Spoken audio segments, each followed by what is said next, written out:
Welcome back to the big issue, discussing Parliament and the incidents in there this week during the election of a new Speaker of Parliament. And I'm having that conversation with the Honorable Mahama Ayariga, Member of Parliament for Boku Central and the Member of Parliament for Akuapem South. He's my next door MP. The Honorable Obi Amwa. We also have Dr. Rashid Rahman from ASEPA. Franklin Kujo will join us, as well Dr. Kujo Asante. But like I said, for now, I want to hear from the main actors themselves. So you disagree with his version of events. Obviously, you've been shaking your head for 10 minutes now. Honorable Mahama Ayariga, are you saying that he's not making, his understanding of what your side was doing is flawed? Let's get back to the legal issues. Which part? He spoke about the injunction. And I disagree fundamentally what he said about the injunction. Now, he creates the impression that notice of the injunction was given and we took copies, we screenshotted, we did all sort of things and etc. First and foremost, read the terms of the injunction, the order. I have a copy here. What did it say? Who was it directed at? Who was the injunction directed at? Was it directed at the MP-elect or was it directed at the clerk? You read it, you have a copy. I am looking at it. Go on. Are you getting the point? Yes. So, in our opinion, first and foremost, that the injunction was not properly served. Okay, let me read the injunction. Since you are both lawyers, I'm sure you can make sense of this. Yes.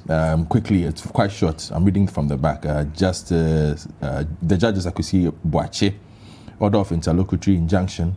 This application having come on Monday, the 4th day of January 2021, before His Lordship Justice Kwesi Boache, Justice of the High Court, sitting in Cape Coast. Upon reading the affidavit deposed to by Michael Ankoma Nimfa, applicant hearing in support thereof, and upon hearing Frank Davis, Esquire, with him Gary Nimakun and Frank Kusi, counsels for and on behalf of the applicant hearing, together with Abraham Amaleba, Esquire, with him Edu Yeboah, of counsel for and on behalf of James Kwesen, also known as James Jechi Kwesen, first respondent. It is hereby ordered that James Kwesen, also known as James Jechi Kwesen, first respondent, is hereby restrained from holding himself out as a member of Parliament elect for the Asin North constituency within the Central Region of the Republic of Ghana, and further presenting himself to be sworn in as member of Parliament elect as such until the final determination of the petition filed against him by the applicant herein, given under my hand and the seal of the High Court at Cape Coast, the 6th day of January 2021, signed Ustaz Hamza, Deputy Chief Registrar. So who was it directed at? So who was it directed at? James Kwesen. Exactly. It was directed at James Kwesen. To not hold himself out yes, as member and of not Parliament present elect. himself for to be sworn in and etc. Which is what he did. And no, listen carefully. So our argument was that the clerk had no business in this matter. It was Kwesen and the court, and the court should properly serve Kwesen. The court, the clerk should not assume the role of being the one through whom Kwesen should be served, because Kwesen was not yet a member of Parliament and not yet subject to his jurisdiction. And there was no application for substituted service. That basically was our argument. So don't create the impression that we didn't know what we're talking about. So if my understanding is that it's a business for Kwesen and the court and the bailiffs. They should have looked for him and served him.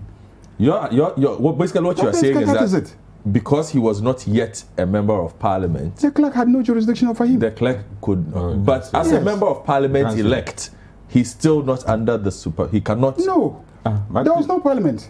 He was only the Electoral Commission communicated to the clerk that these are the people who have been elected by their people. So they are the only ones who can come and be sworn in to be members of Parliament. So when they come, and after you have sworn them in, then the privileges and immunities that are meant for members of Parliament would then kick in. Okay. That was our argument, basically. You see the problem we have with lawyers? No. Sometimes they advise their clients and they put their clients in trouble. No. No, because basically, if the we're not clerk did not have any jurisdiction over the MPs elected, why were we there and why were we following? Because the Constitution says that when we get elected, we present ourselves to the clerk, where he will enable us to elect our speaker. Then our speaker, after we have elected him, will then swear us in. Then we become members of parliament. This is very simple. Okay. Basic. Hold on one second for me. The first part. Let's come to the second part. I beg of you. Dr. Rahman has to take leave of us, so I just want him to make some quick inputs, and then we'll say goodbye to Dr. Rashid Rahman. Dr. Rahman. Dr. Rahman? Yes. Yes. Thank you very much for your patience. Please come in, and then I'll continue with the studio in-house. Yeah, I mean, the discussions are very interesting and getting more interesting. I mean, unfortunately, I have to leave, as I told your producer before I joined.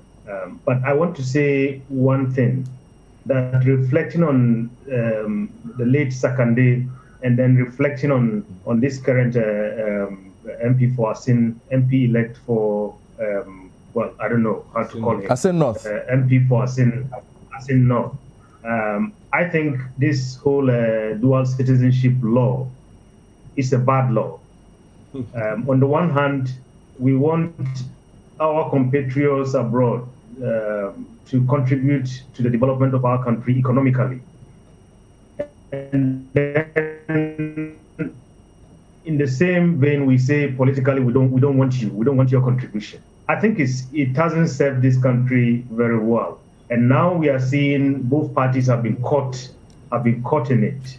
So going forward, I think if really we are going to have some constitutional amendments and so on, this should be one of the laws that should be looked at very, very carefully. I mean, that's all I wanted to say before I take leave of you. All right, then. Thank you very much. We'll take note of that. MPs, please, he says when you go back, go and consider this dual citizenship law. So thank you very much, Dr. Rashid Rahman, Executive Director, African Center for Parliamentary Affairs. We'll also later engage Dr. Kuja Asante, Director of Advocacy and Policy Engagement at the CDD. But you can make your points now, please. Yeah, so basically that is the thing about the legal issues. And then he brings in a wider dimension about Adamu, Dramani Sakande, and etc. Now, that brings in a broader issue about the judiciary and this election. And my leader, Haruna, raised it on the floor of Parliament. You see, the contention is that if somebody has been declared elected by the Electoral Commission and you have an issue with the person's election, you go to court. Now, whilst the court is trying to determine the substance of the matter, the position of the Techiman South case, which is also a high court of coordinate jurisdiction, is that you let the person go and then start his work as a member of parliament. Then you go into the substantive matter.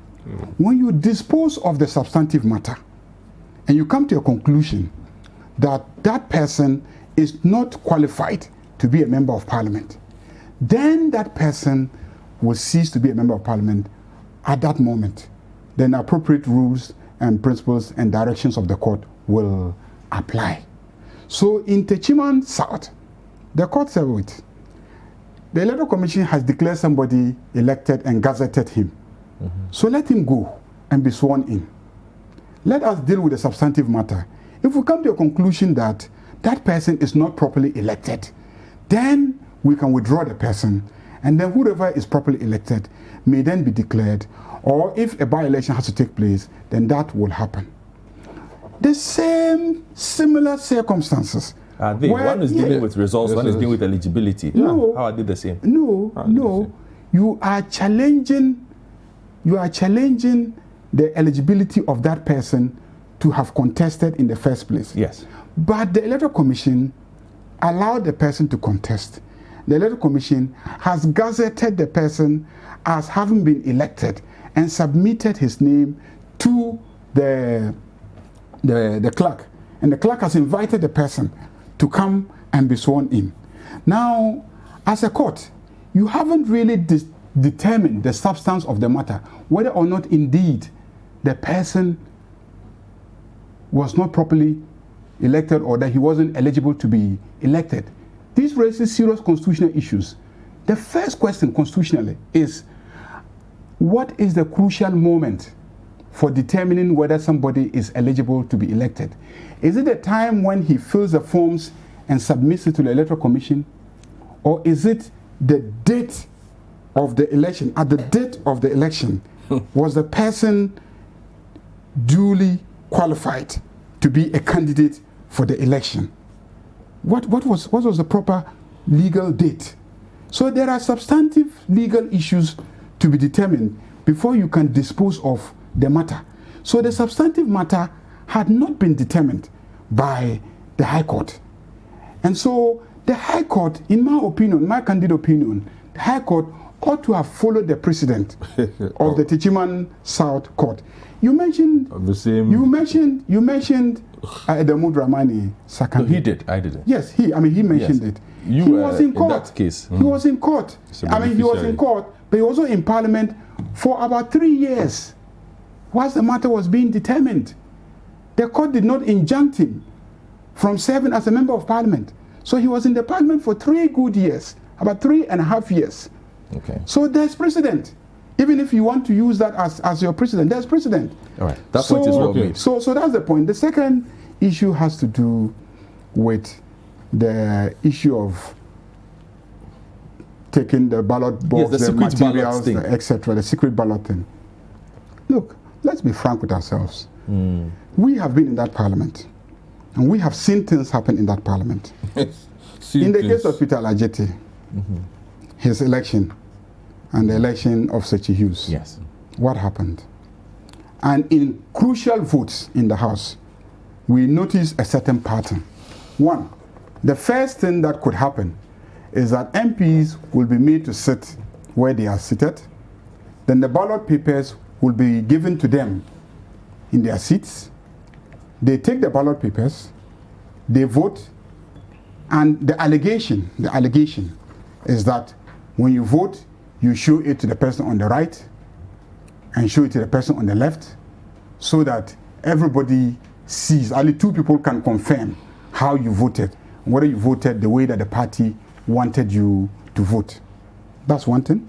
Secondly, if you've been watching videos of crucial votes in the House, you have situations where the whips or some appointed leader goes to stand and place himself at a position where when you vote, he will stretch his neck and see exactly how you. There are videos. Let's be frank. Let's be honest. We don't need to do with videos. You are in the house. We'll take your word for it. So you have to appoint somebody with a very long neck. I'm saying that. So because he stretches his neck. I'm saying that there are videos of practices that I find abhorrent. Okay. Because the law says secret ballot.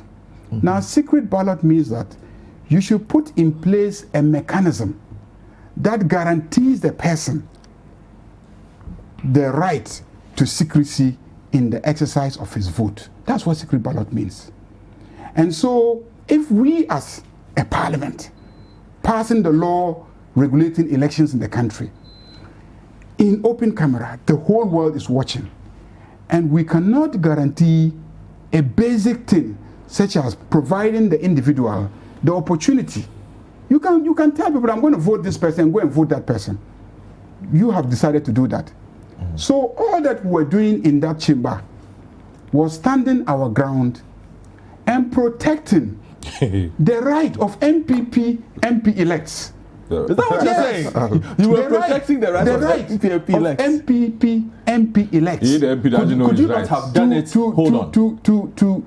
To vote secretly if they so chose to do. Including carrying the box away. Yes. So first and foremost, when we suspected that where the ballot boxes were positioned, people's right to secretly vote would be violated, we resisted that.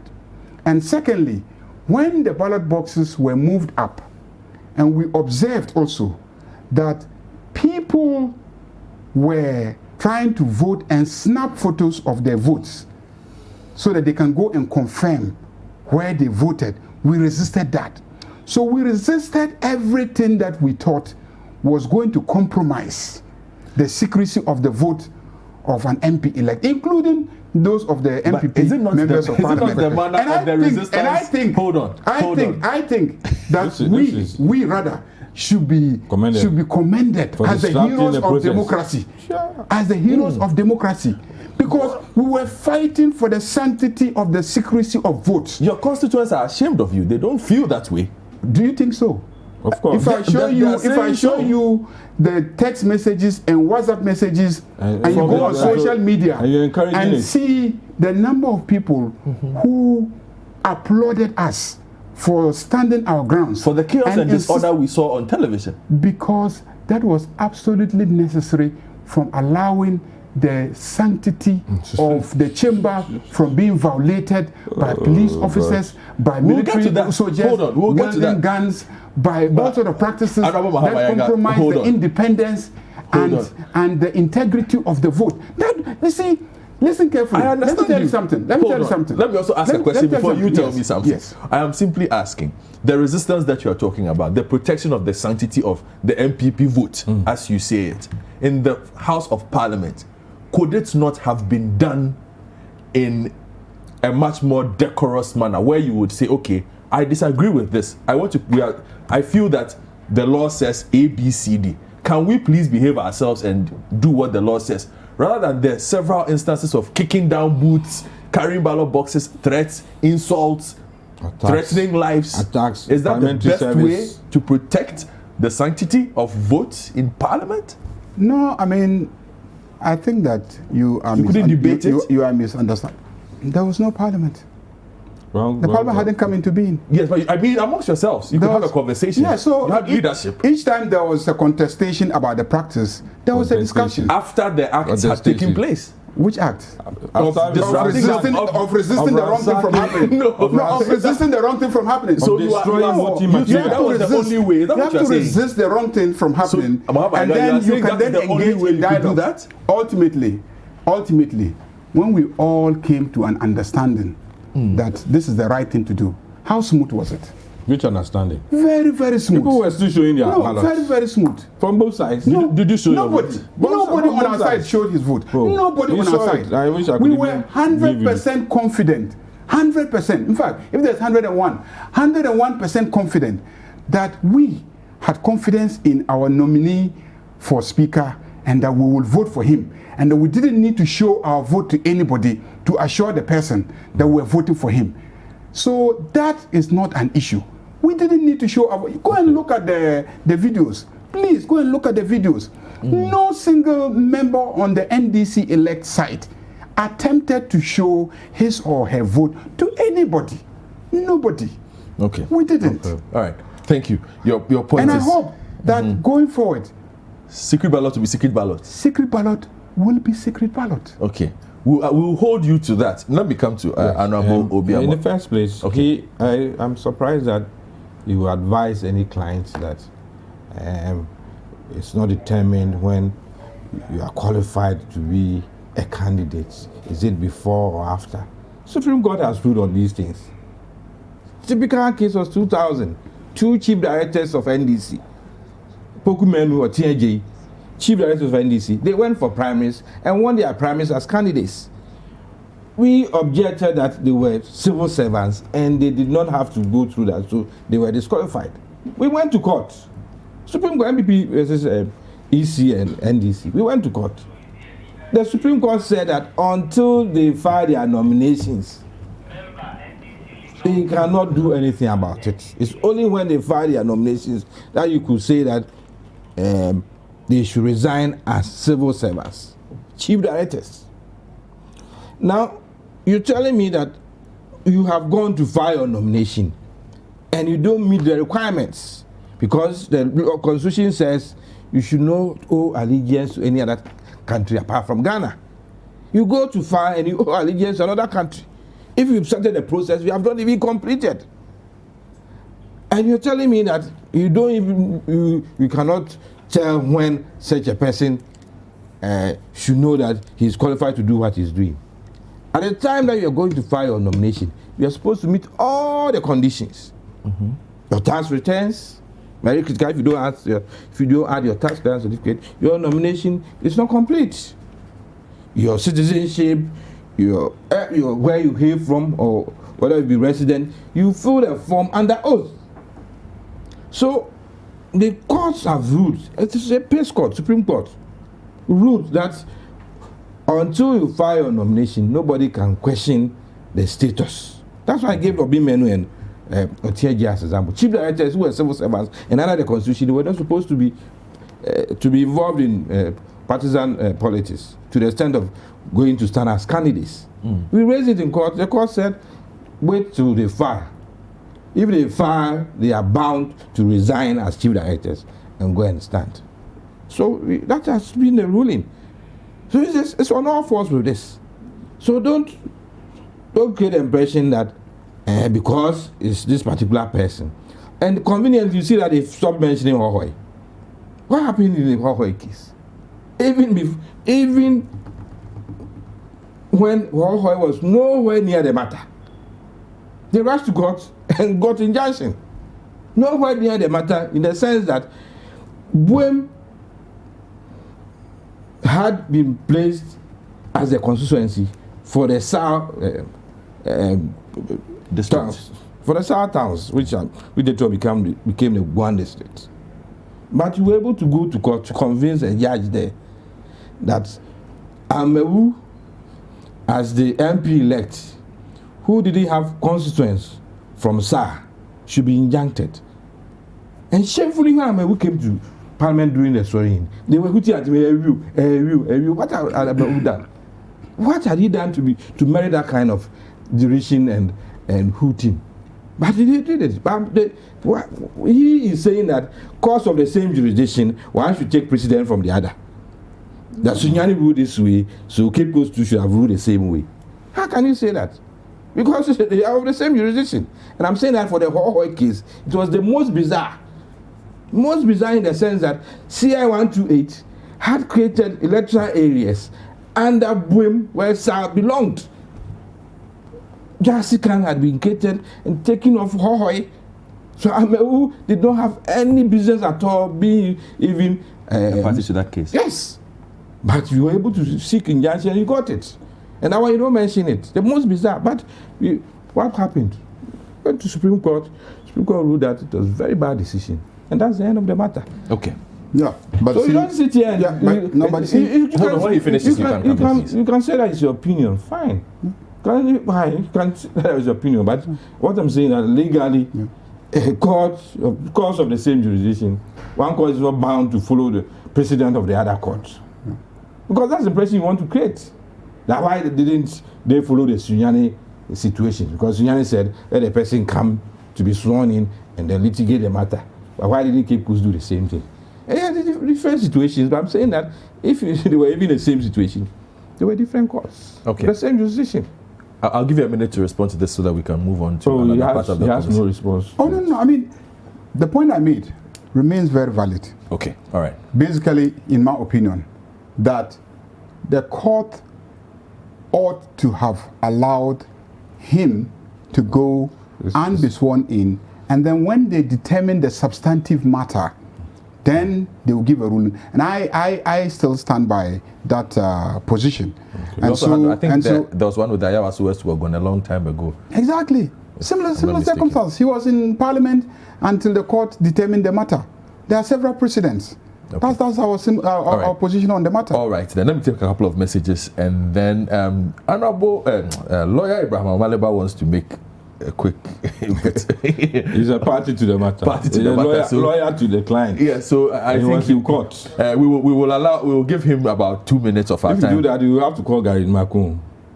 Gary is always welcome. Gary is a friend of the station, so Gary is always welcome as well. But I think he wanted to bring some clarity, so I'll give him 2 minutes after our break. But let me take a couple of messages that have come through, and then we can talk about the presence of armed policemen, armed soldiers in Parliament, and what it means, and whether you have already started investigating him on a personal level, because I think as MPs, even before a committee is set up, you can in your own way try and figure out what happened in there. So ponder over that one for me whilst I take some messages. Right. Hi, I'm Nee from Aplaku. What is the MPP side saying? That the NDC should have sat down for them to engage in an illegality? All MPP members who were in Parliament on Wednesday and Thursday who came out to criticize the NDC on this are being hypocritical. They should blame their members who voted for Mr. Bagman, or that one too was caused by the NPC. Okay, thank you very much. Please, I watched the video of the marshal carefully, assuming he was there to protect the boss. Who was he then protecting the box from? Let's be fair in our dealings. Nanayao. The thing about videos that you will see on social media is that they are cut from different angles and from different positions. So everybody will share the one that favors their side of the story. That's the thing with video. And one video can tell 200 stories. So normally I'm very careful not to comment on videos I see that have been forwarded to me or shared by social media. So I'll give you that advice as well. For whatever happened on Thursday, I blame the EC. If the EC had collated Techim and South parliamentary results properly for everyone to know the truth, I don't think all these things we saw would have happened. Congratulations to President Kufuor and Dr. Bawumia for being sworn in as the president and vice president of Ghana. For me, I welcome the decision of Parliament to choose a Speaker of Parliament from a different party, looking at the exigencies of the times we are in. This can help reduce the tension in the country. God bless Ghana. This is from Yao Marvin in Kwesi Meeting, who says, good morning to Dianabol Obi Amwa.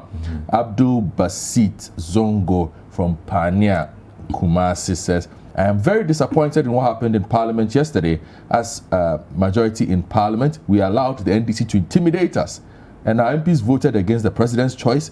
Why? I am shocked about what happened in Parliament, and I'm sure this is payback for the voting of skirt and blouse. We know that President Nana Akufo-Addo will succeed.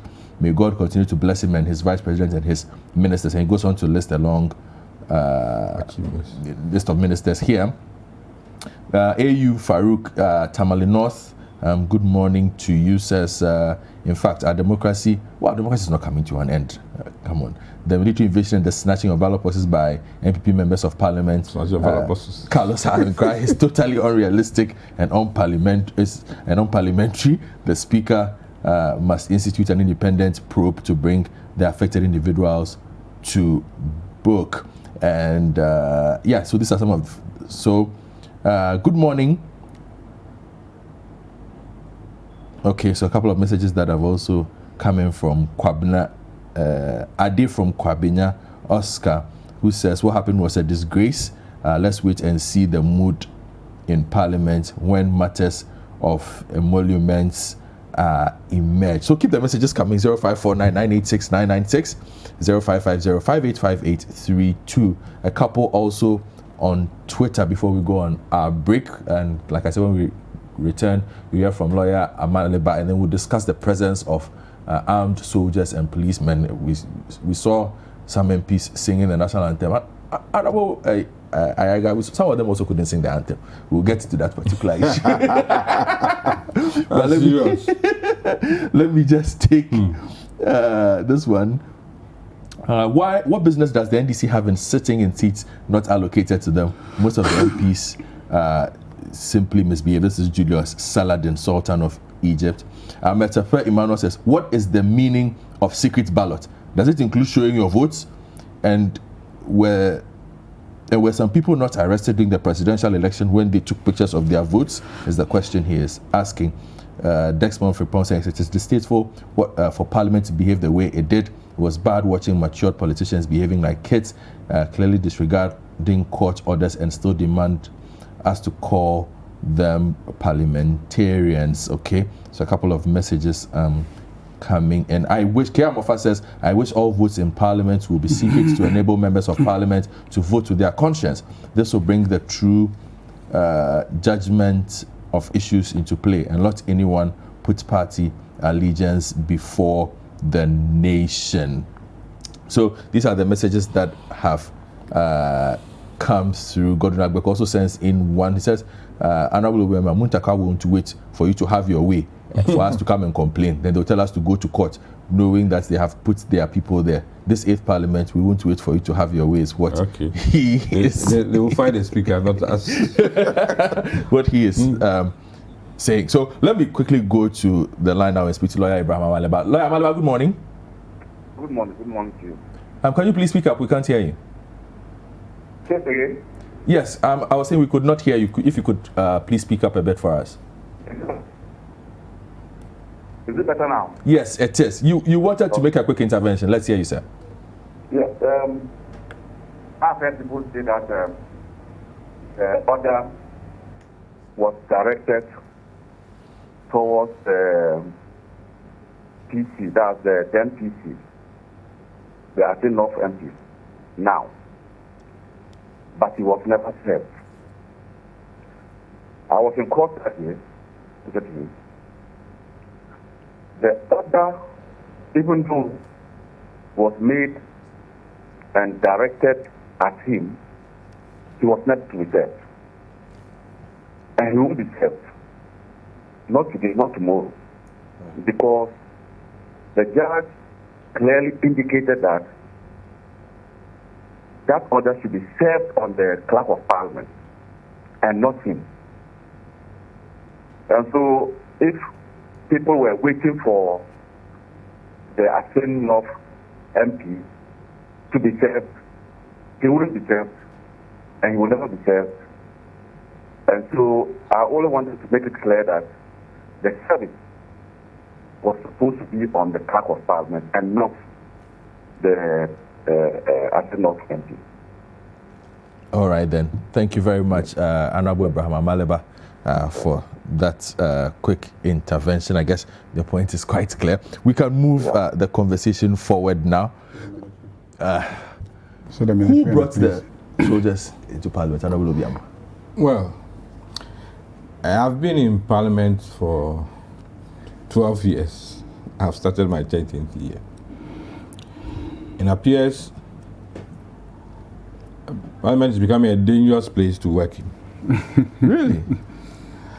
I mean, just for the past few years, when people want to make a point, and people disagree with others, or even the speaker, the way they react, I always tell them, why are you screaming? Why are you shouting? Why are you so hostile? That is not the style of, members of Parliament. You can make your point forcefully, intelligently, but you should know the limits. Indeed, what happened on that day, I was telling people this is getting dangerous. People kicking each other, throwing blows. In the next moment, people will use weapons. Because when we were coming in, we search everybody. Who were carrying what? And who could pick what, even in the house, to hit somebody. There was no order. And the marshal, I must say that we lost total control. At the point I was telling people, do we need to stay in this thing? Because the way it's escalating, it's reaching a point that, if we haven't reached a violent point, we're getting there to go beyond. That is how you felt. But you have the videos. What does it take to be violent? People jump at people at any point, kick, throw, and everything. When they went on the stage, you saw what happened. And people were getting agitated and said, if this guy can do this and get away with it, then I also want to move on. It was really getting to that point. I saw a lot of people questioning the marshal. If you think that you're losing control, you are the person with the chairman, that's the clerk, who can invite assistance. Marshal, retired military man. You can invite assistance. And we saw eventually the police and the military entering Parliament. It's unprecedented.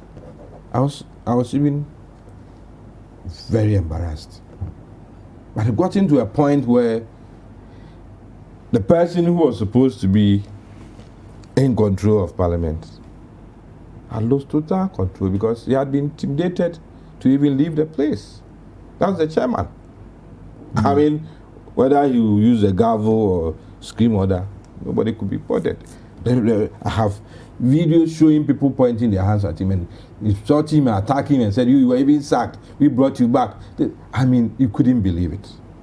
And I saw that lives were really in danger. Lives were in danger? I tell you. What else do you want me to show that lives were in danger? No, you were in there, so I'm asking you. But you covered it. Yes. You saw it.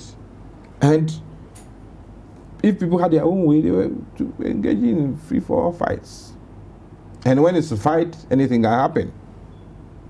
Indeed, I was scared. You believed that members of parliament had it within themselves to engage, this particular parliament, to engage in a free-for-all fight. We saw a couple of clashes.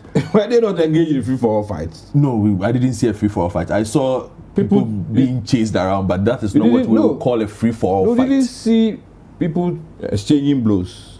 That was the Carlos incident. No, prior to before that, then, you can go for the full footage. Before then, I mean, people were restrained. I had one of the stations said that Obi Amwa has now become a peacemaker and all those things. But that is the point that we had reached.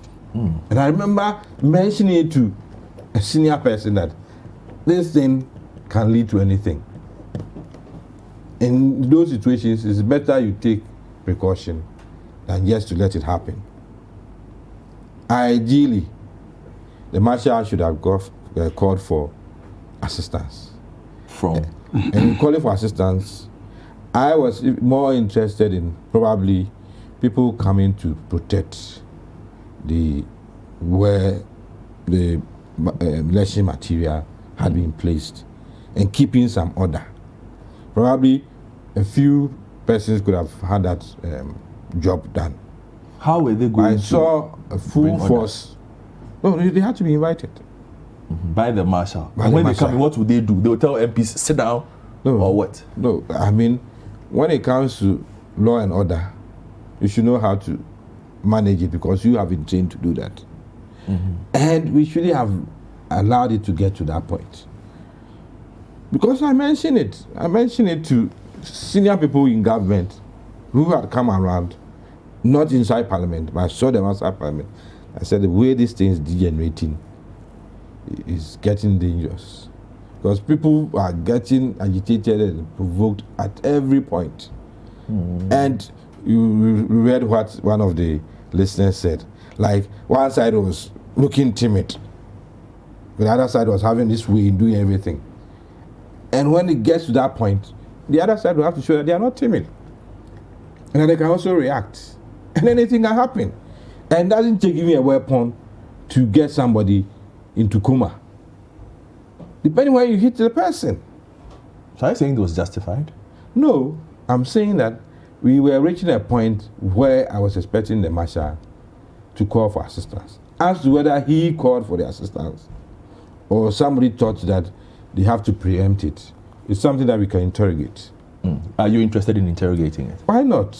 I mean, we learn lessons from this and then make sure that we do the right things next time. If we are ready to interrogate this very objectively, why not? Whoever at that point got the security services into the chamber would have his side of the story. And whoever invited them will have the story to tell. We all learn from it. Next time, can we do it better? But this whole business of a clerk being in charge and being intimidated and he even walking away is something that we seriously have to look at. It's something that we seriously have to look at. Because then, some of us, they were even mocking us that we came in cloth. Which means we were there to be gentle and not to hit back when we were hit. But was that the purpose of gathering? But the reason why... On the other side, you could see that people were really ready to fight. Oh. But there was also people wearing clothes on their side. White. When you talked about Comrade Doko was also wearing a cloth like you. How many of you? Comrade Doko was also wearing a cloth like you. White. Oh, we're behaving like you were in brown. We're saints, you know. We're behaving like we're in brown. We the saints who were in white, looking well dressed. He wants to come for. He wants to sound such neutral. a very important. He wants to sound neutral, but the footage will show that people were ready to fight. Oh, how? So your white it shows that you are ready to fight. There were some. How can your white dress show that you are ready to fight? There were some people. Where in this one have you seen a white dress show readiness to fight? At one point, some people were drifting towards the clerk. I noticed it, so I drew the attention of my colleague. Matthew Pokwepe was sitting near me. So we were doing this to the guy. Stop. And then he saw us. You keep mentioning the clerk. Who is he, Mr. Cyrillins? Yeah, is he new? No, he's been in the system for a long time, and when Mr. Imedu left, he was confirmed to be the clerk, and that's the work he's supposed to do. I mean, he's a very critical person in the whole scheme of parliamentary matters. But that day, he and his deputy Jetro, you couldn't believe it.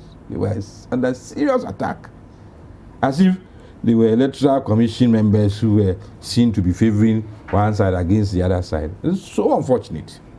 Okay. And we shouldn't have waited for anybody to lose a life or for people to be seriously injured before we say that we should have brought in enforcement. At the end of the day, we thank God that reason prevailed, not before the ballots could be completely counted, because the person who also went for the ballot papers said, if you have allowed all these things to go on, then why are you saying that me too, I cannot take the law into my own hands? Which, for both sides, completely embarrassing and very unnecessary. Okay. If members of parliament could behave this way, how can you go out to tell anybody to be disciplined? How can you go out to tell anybody that obey the law, follow the law? Because the impression that we're getting all along is that now if you don't take the law into your own hands, you will not get justice. And we are accentuating it, we are magnifying it, we are creating the impression that this country is now lawless, that you have to take the law in the house. We have to condemn ourselves for what happened that day. If we don't and we justify everything, that means that we are ready to repeat these things. And there is little respect that we have. It will be gone. It will be gone. And as I said, I don't think my children see politics as something that they should ever get involved with what we are witnessing. All right, then. Thank you, Honorable Obi Amwa. I'll take another break and then we'll hear from Honorable Mahama Yariga on this. Oh, and then we can, this with me and tell you what and then we can move the conversation. I've only just been listening to you. We can move and your attempt to create the impression that unruly behavior. The MPP elect, and then what was happening in the House was just so okay. That nobody should have challenged anything. I don't want. Let me take a couple of messages, and then you can come in and explain your side of the presence of the military and the police in the chamber, and then we can go on now. Move on to the president and his address, the transition. The transition period, and who is in charge and who's not. A couple of questions, if you can help with that. So, Julius, I've heard you from Sobenya saying the military is part of our democratic dispensation and should be applauded for coming to enforce law and order. The marshal and the police lost it. The acts of the MP is equal to coup, and the military must come in to defend the state. Julius, I've heard you from Sobenya. Forward that message to me. Good morning. I'm particular about the military in parliament, which amounts to an abortive coup. This sort of behavior by the military must be stopped immediately. The solution is that the person who ordered the military must be jailed, the military hierarchy must be dismissed with disgrace, and those who took the unlawful command must face. Okay, come on. Captain Blair retired. We are not shooting anybody for this. Neil from Aplaku, is Mr. Amwan saying that the NDC intimidated people in the chamber that day? Yes. And that warranted the calling of security? That is the question that is being asked. You created atmosphere of violence. These are a couple of the messages that have come in. We will hear Honorable Mahama Yariga, and then I will just do some general questions based on their standing in Parliament, just so that they can provide some education for us, and then we'll move on to other parts of the conversation. The big issue. Be right back.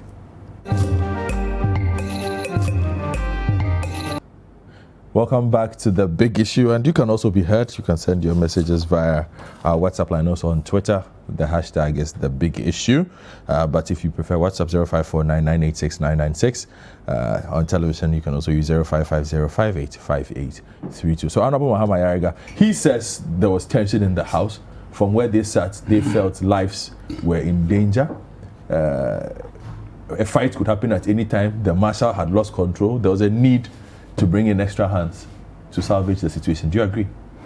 Well, I mean, you know, the atmosphere in the house was informed, I think, to some extent, by a certain atmosphere created outside the house in the election and the aftermath of the election, where in the process of collation of results, people did not stand up to certain forces, assuming that the institutions will do the right thing. And then ultimately, to their shock and surprise, those institutions failed them. And then what they were told was, oh, go to court. Go to court. We all believe in the court. I mean, I believe in the court. As a lawyer, trained lawyer, I believe in the courts. I mean, I have to believe in the courts. But that attitude that people saw from the courts made a lot of people apprehensive. And so it created this concern that you should not wait for the wrong thing to be done so that you will go to court later.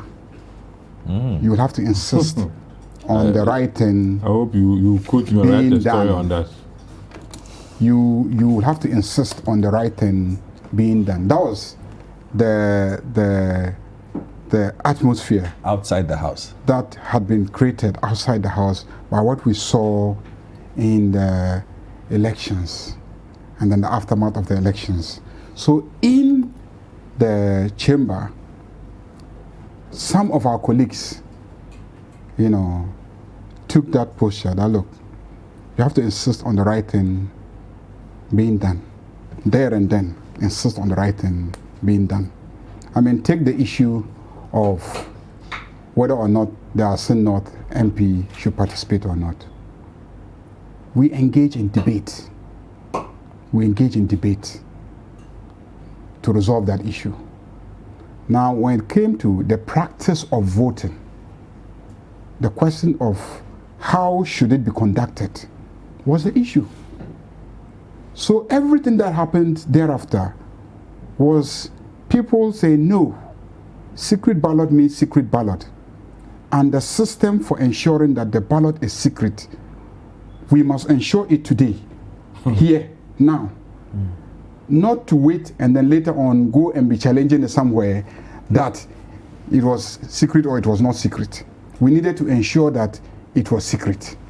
And that every single member, including the MPP members, were guaranteed their right to exercise that franchise secretly.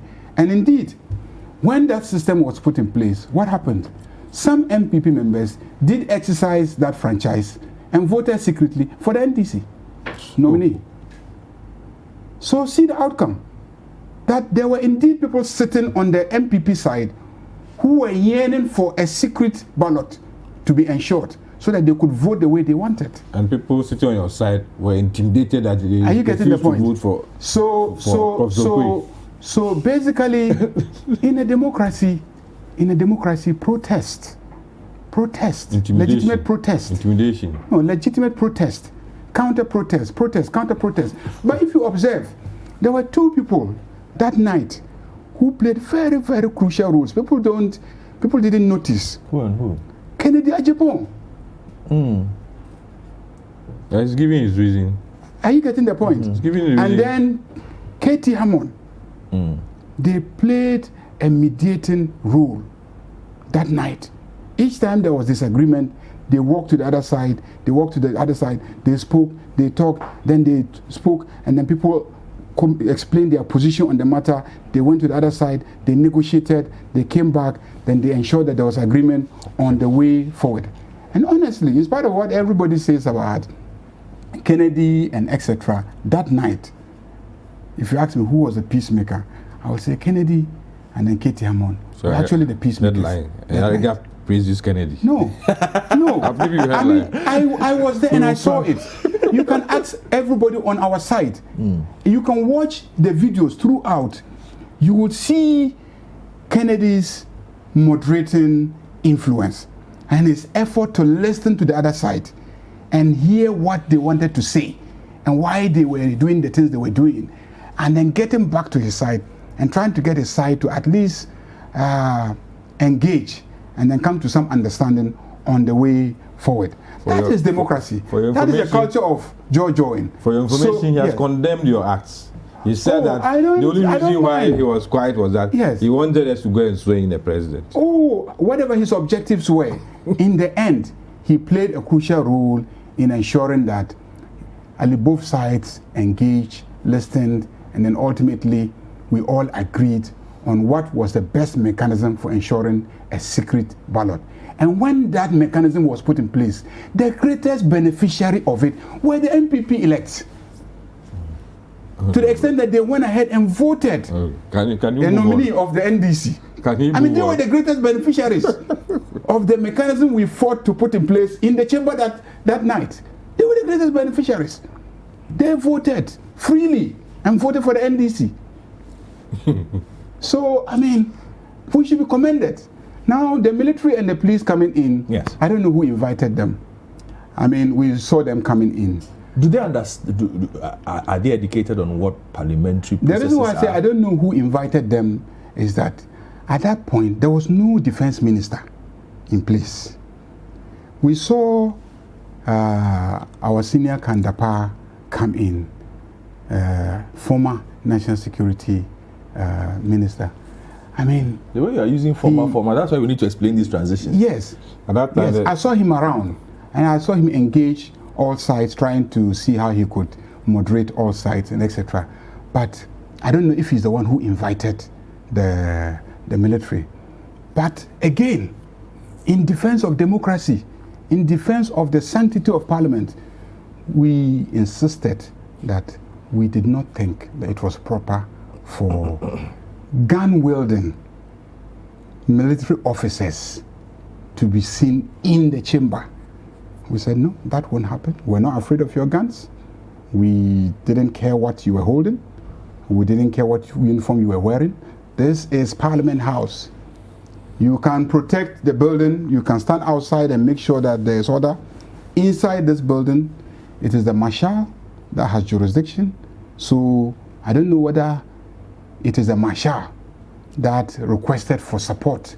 And then they came in. We're yet to find that out. Are you going to see it through this inquiry? I can't speak for my side on this matter. I have leaders, and it is up to my leaders to decide what they think we should do. So I don't speak for leadership as we speak here. Yes, certainly. So I don't know what my leaders will. But you are interested in finding out on a personal level, as an MP. For me, I'm not as interested in finding out as I am about the fact that we stood our grounds and insisted that it was wrong and they withdrew. That for me is what is more important than who ordered, who didn't order, and etc. That we stood our grounds and insisted on the right thing being done, and then ultimately whoever ordered them to come in didn't give them instructions to do anything untoward, but ordered them to walk out peacefully again, which they did. For me, that is the message that people should have, that upholding the freedom and liberties granted individuals sometimes require that you stand up in the face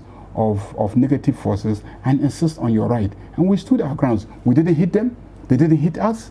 We just kept singing the national anthem, singing patriotic songs, and insisting that this is Parliament and we cannot have you inside Parliament. The same way that you should not be tolerated inside the courtroom, the same way that you should not be tolerated if you attempted as soldiers to go into the Flagstaff House and then, force a president against his will to act in a certain way.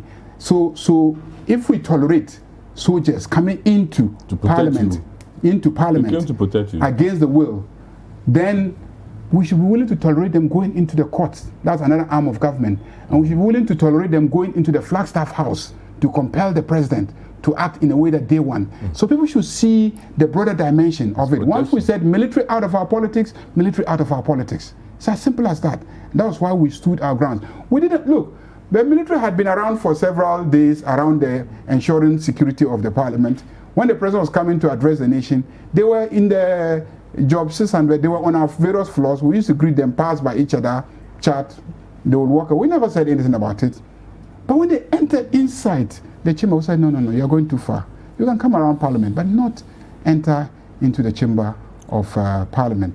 Now, who ordered, who didn't order, etc., that my leaders will determine the matter. Problem. But for me, the NDC MPs elect, their gallantry, their bravery, their commitment to democracy, the protection of the sanctity of Parliament, and our ability to resist. Thank you very much. For me, I think that is what should be commended.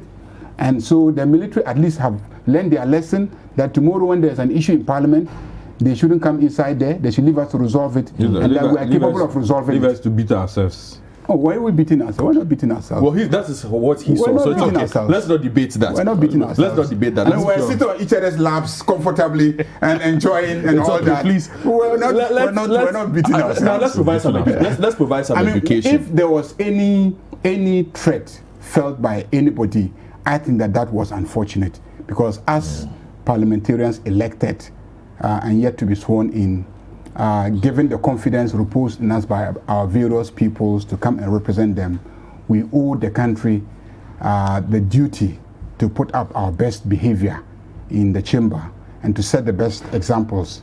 And so basically, I think that if anyone was violent towards the other, that was wrong.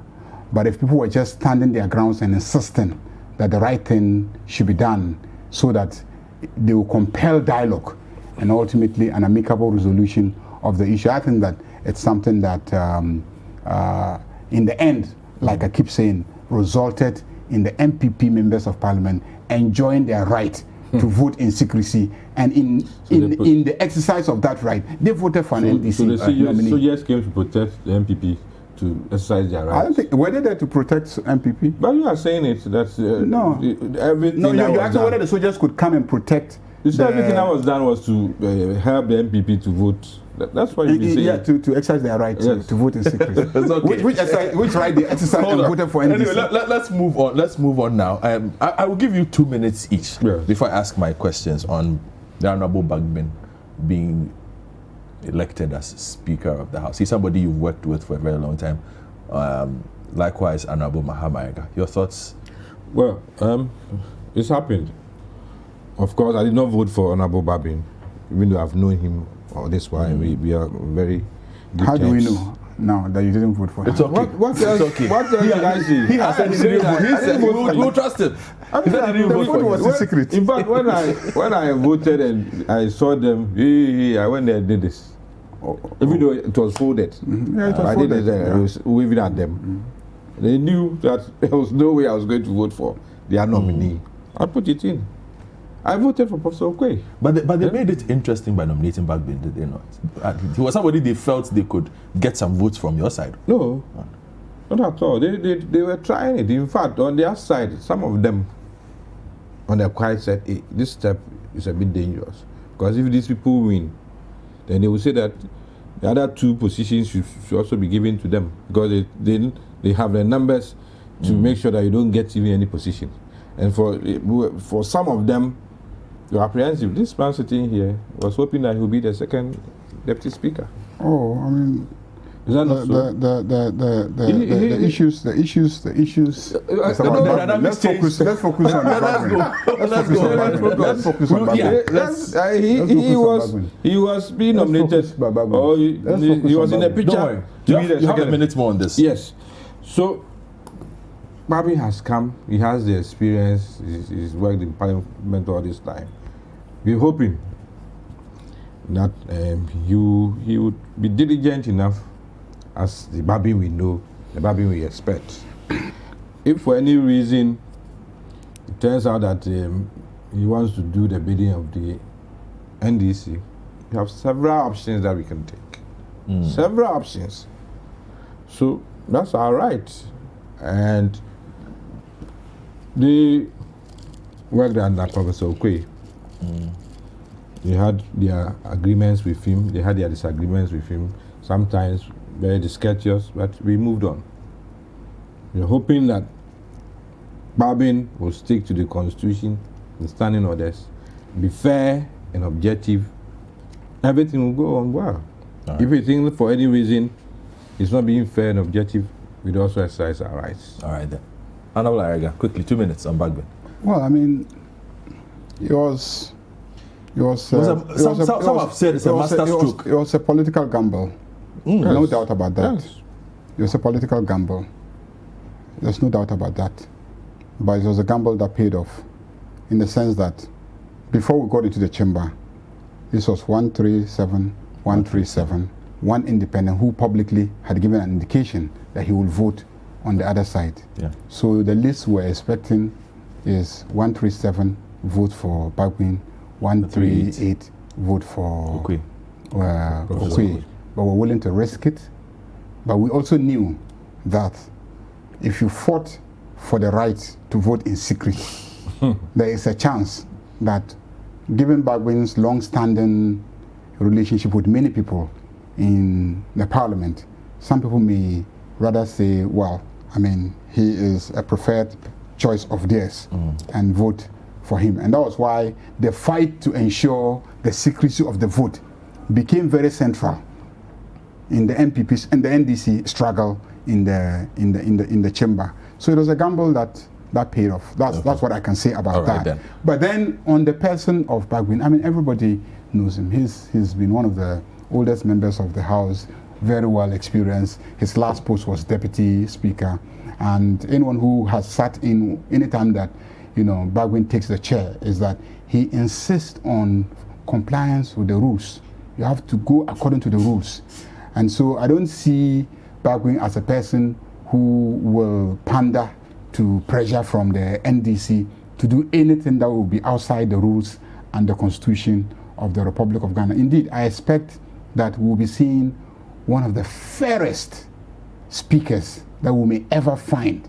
I don't know about the future, but until now, you will see Bagman as a very, very, very fair speaker, very, very even-handed, but even more importantly, insisting that anything that you do or not do should be founded on the rules of the House and the Constitution of the Republic of Ghana. I mean, that is going to be his trademark. So the MPP members should have no fear whatsoever. And I think that the government should have no fear whatsoever of Bagman, because, I mean, he, from what I know of him, is going to preside fairly. And in any case, the Speaker really doesn't really set the agenda of the House. The Business Committee that sets the agenda of the House. And if government brings this business, it is our duty to consider the business.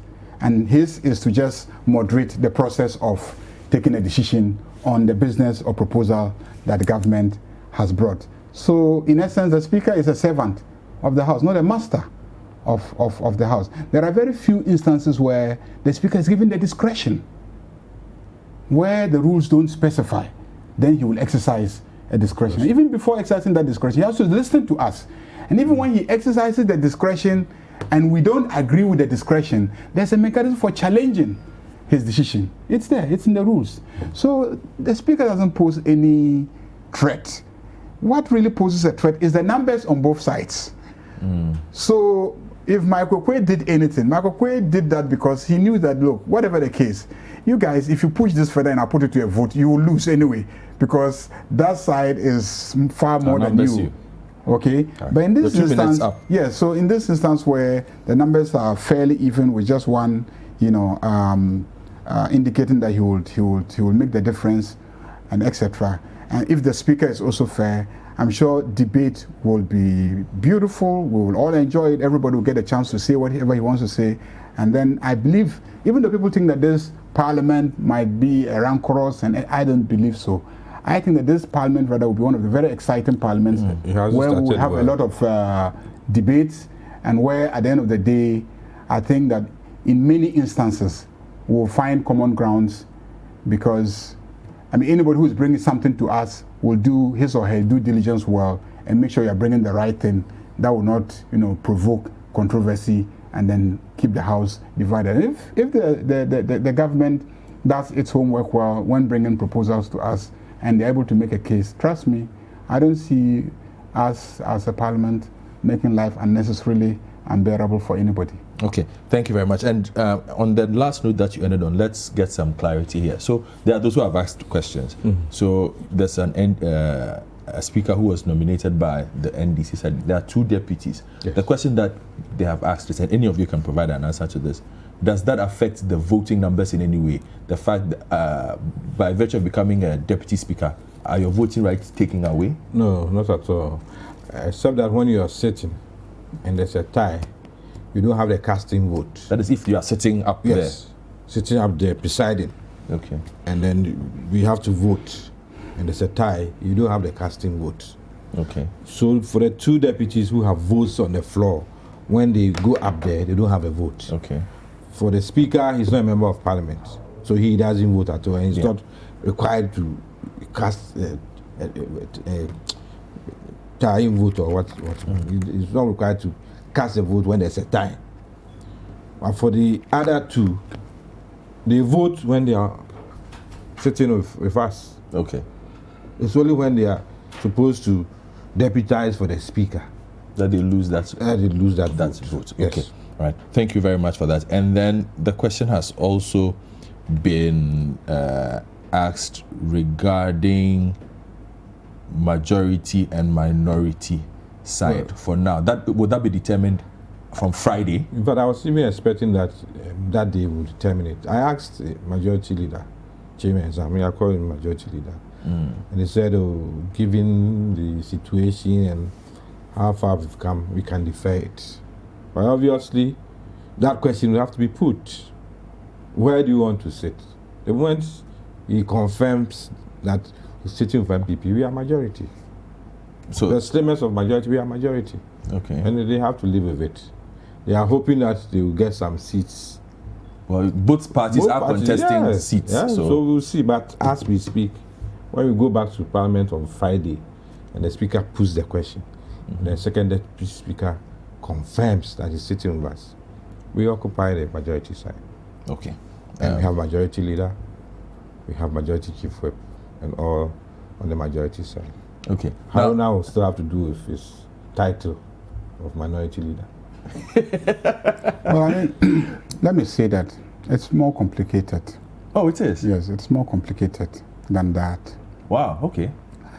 Starting from our standing orders. People have asked me who is majority, who is minority. I said, first and foremost, you go to your standing orders.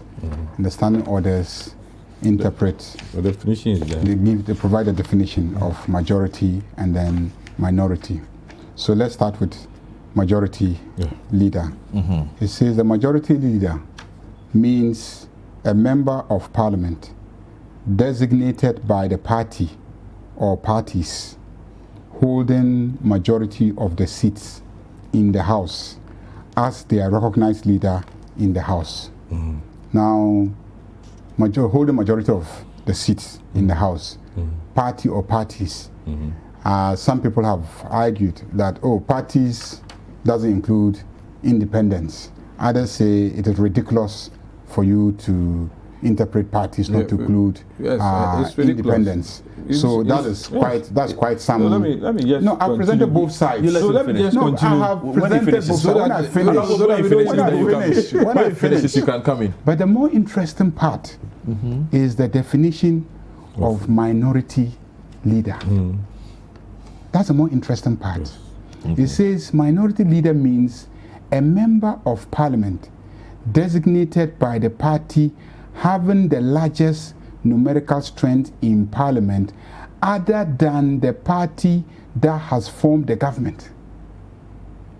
Other than the party that has formed the government. That's clear-cut English. No. No.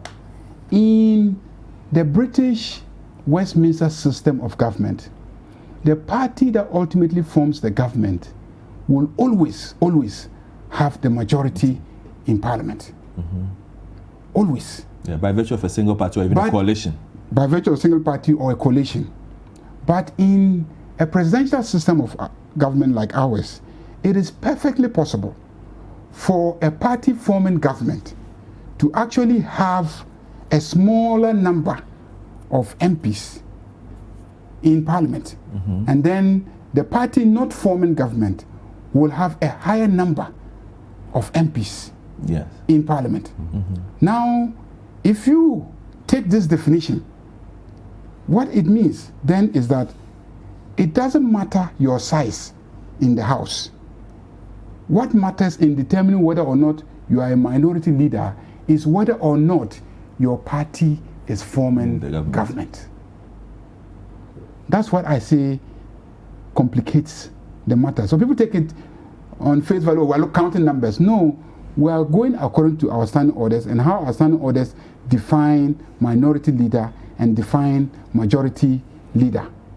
So that, for me, is a matter that, again, the speaker would have to interpret in the light of the clear words of this definition of minority leader and his powers under the standing orders to provide clarity where there is no clarity. And then also, if at the time that the matter is put to a vote and it happens to be the first or second deputy speaker who is presiding, how are you going to vote and determine that one side is majority or minority and resolve it? As for voting, it depends on the outcome of the vote.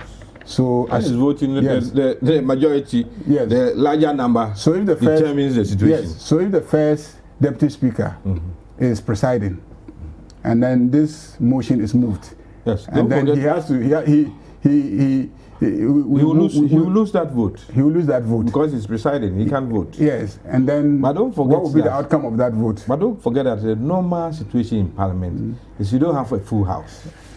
At a point, 1/3 determines a quorum. You understand? And half determines the motion.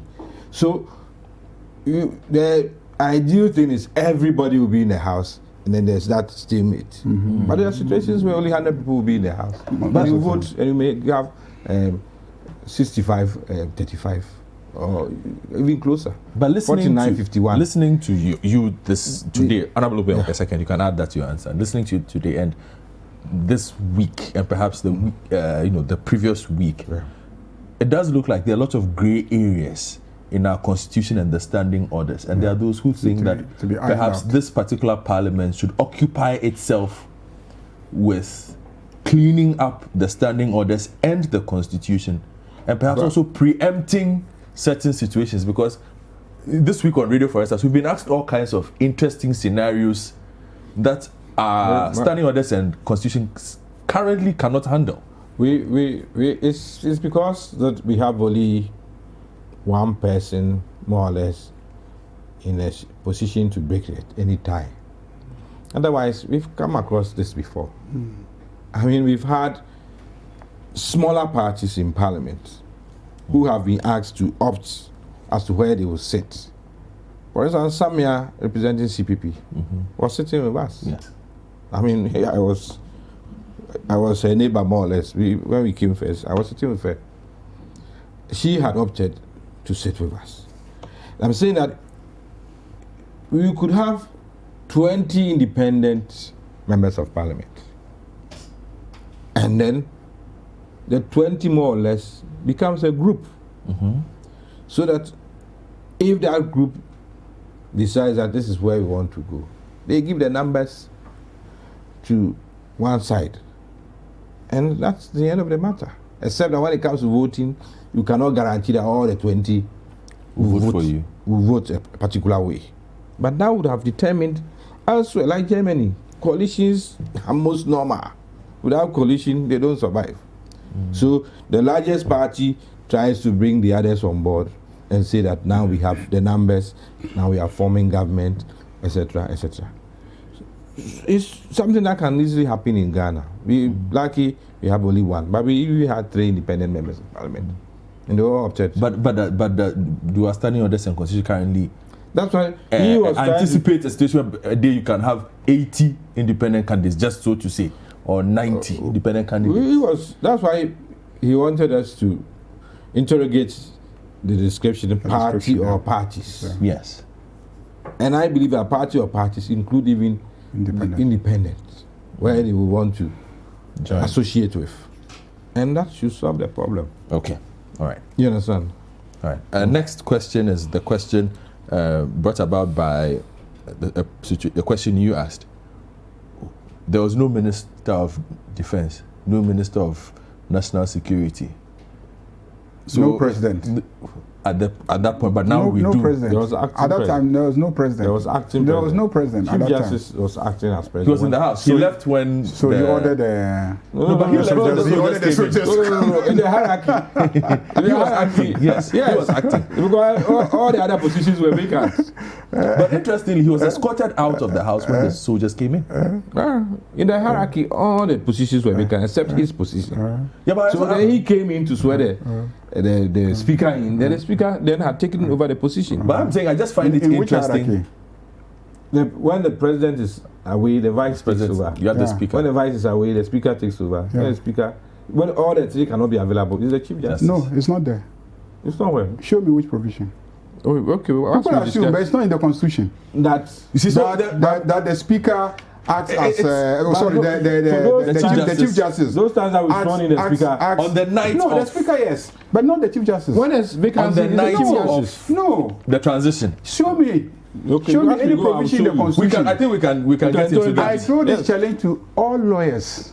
And they couldn't show me any provision in the constitution. You don't have to throw a challenge. Go and fix it in Parliament. No, that says that in the absence of the president, the vice president, and the speaker, that the chief justice becomes the acting president. There's no provision.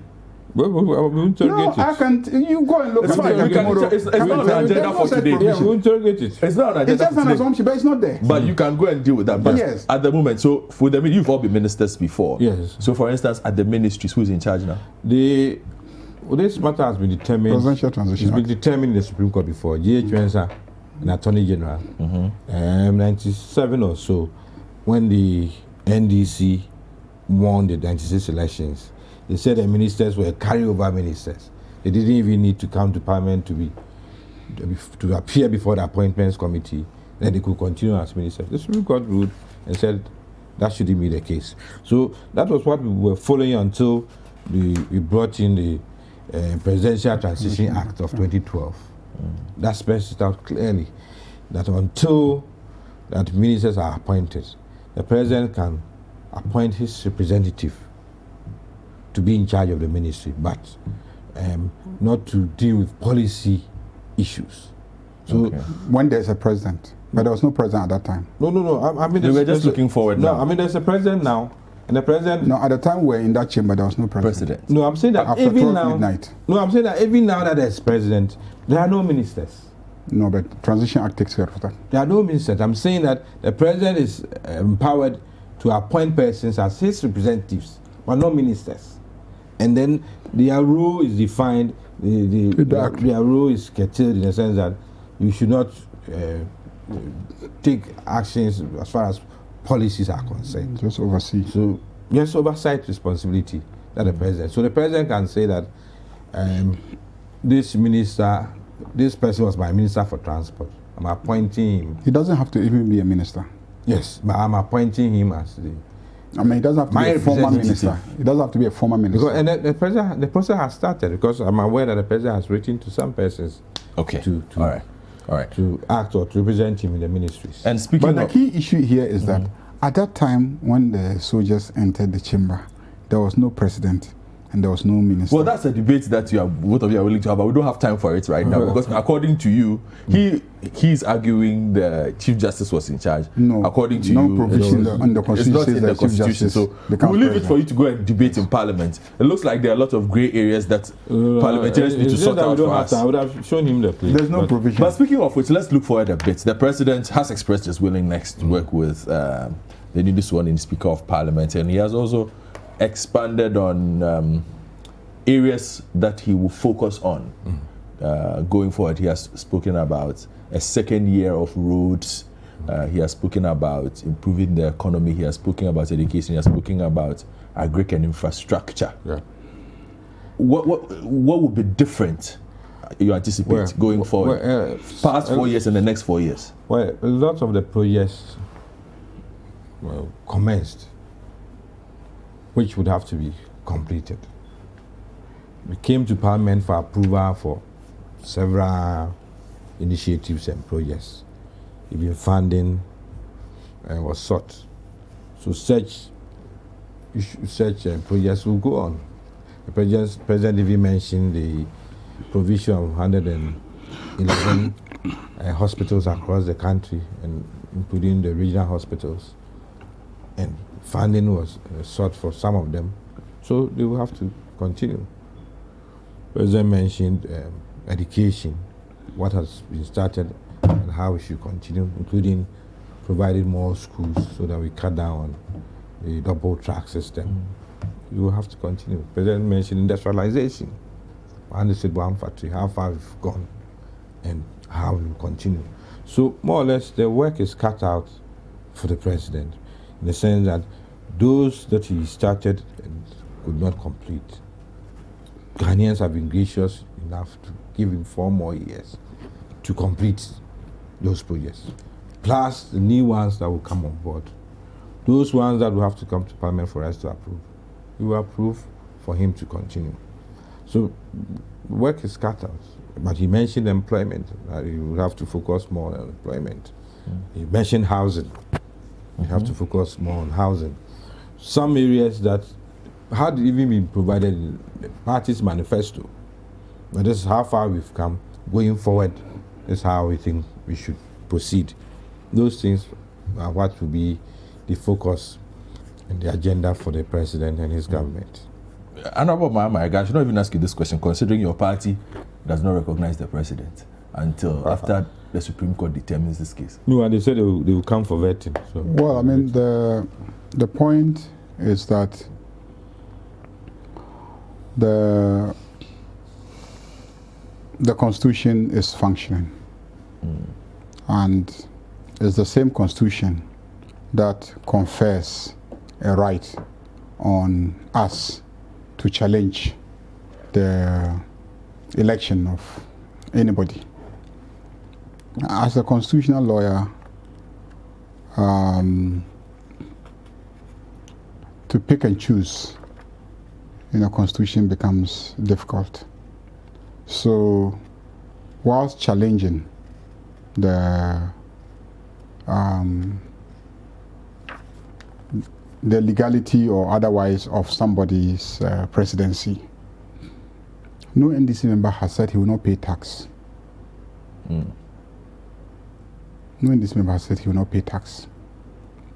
That he will not engage. Remember that every public servant out there is working on behalf of the president. Yeah. Is that okay? Yeah.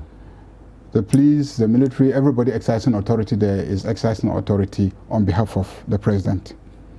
The police have not stopped NDC members in traffic and they said, no, we will not comply because we don't recognize the person who is president.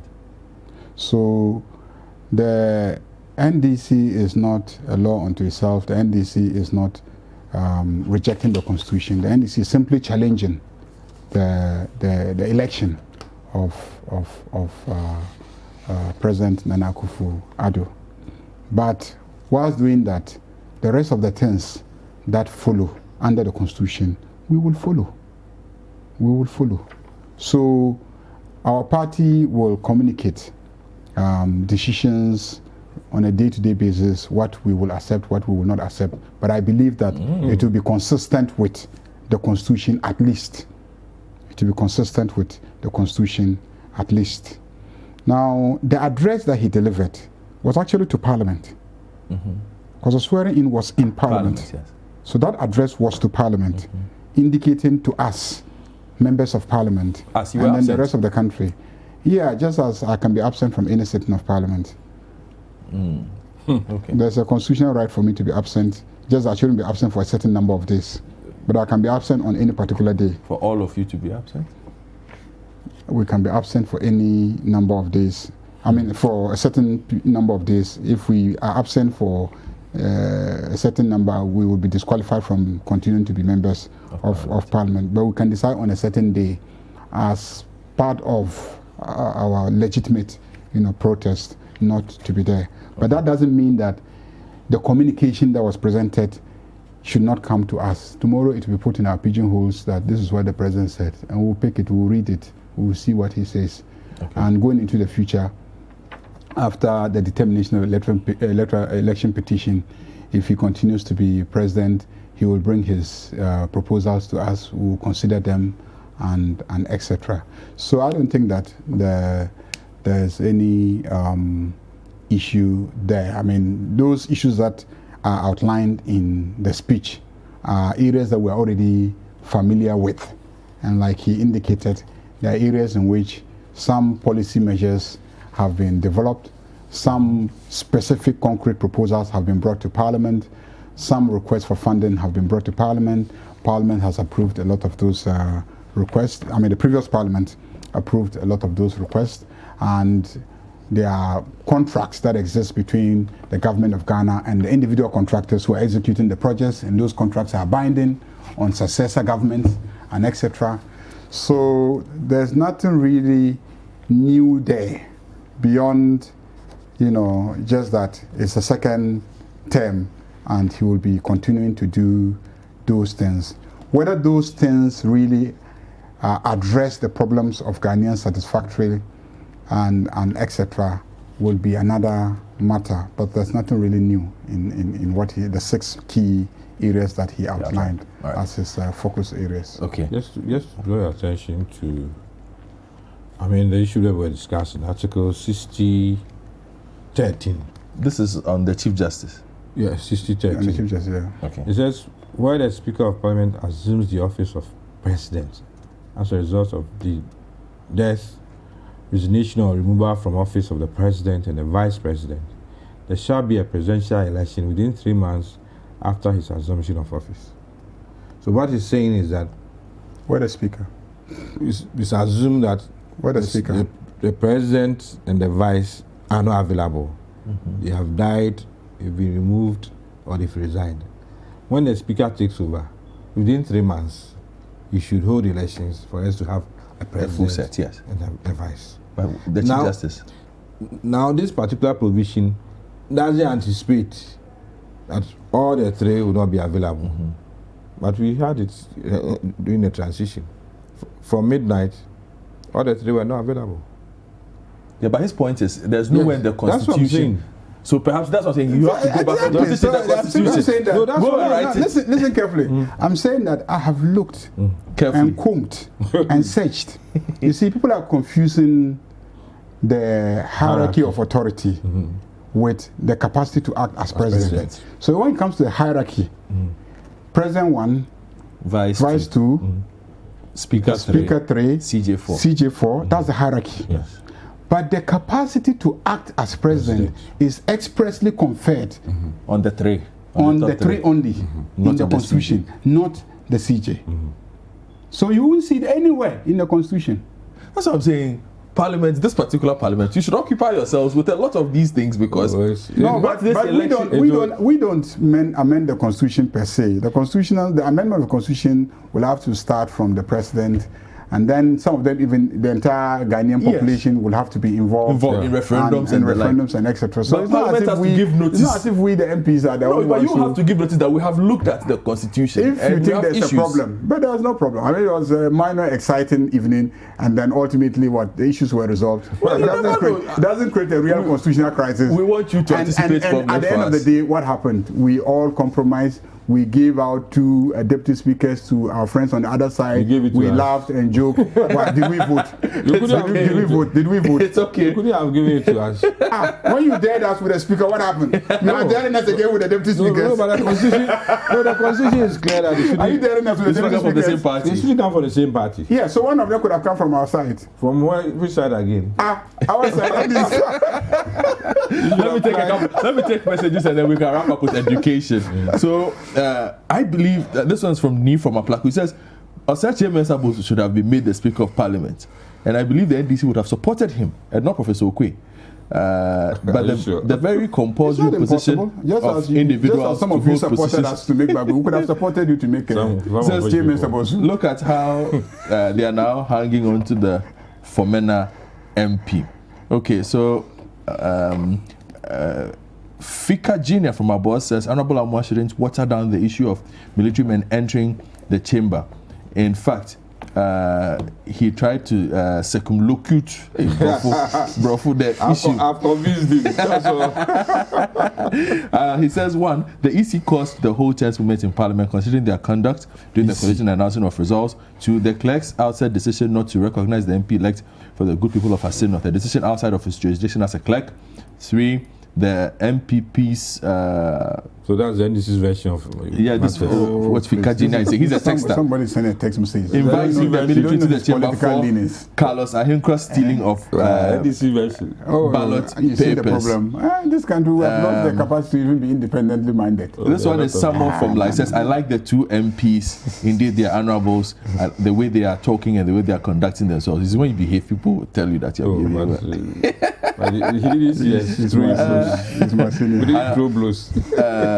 Augustine from Chama says, in fact, what happened in Parliament was wrong, and we are lucky there was no oversight because the Chief Justice was present in there, and the soldiers could have taken advantage and taken over affairs of the country. No soldier was there in this country. No soldier was there. BBM from Ashresu says, Obiam, I want to know what you were doing when the incident happened, and that keep on doing the good work. Nanani Obini. He was just in the house. Where were you? You didn't see you on the TV. I was in my club. He was there. All right, so let's talk a bit about education, and then we will wrap up the conversation. So the president has announced the reopening of schools across the country.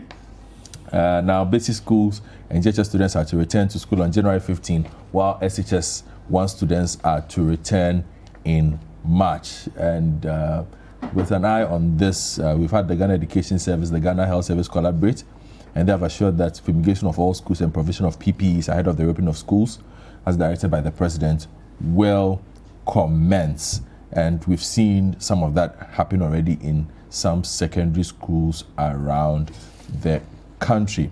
Now also the Ghana Education Service, and we'll listen to Professor Kwesipo Kwamankwa on this particular one.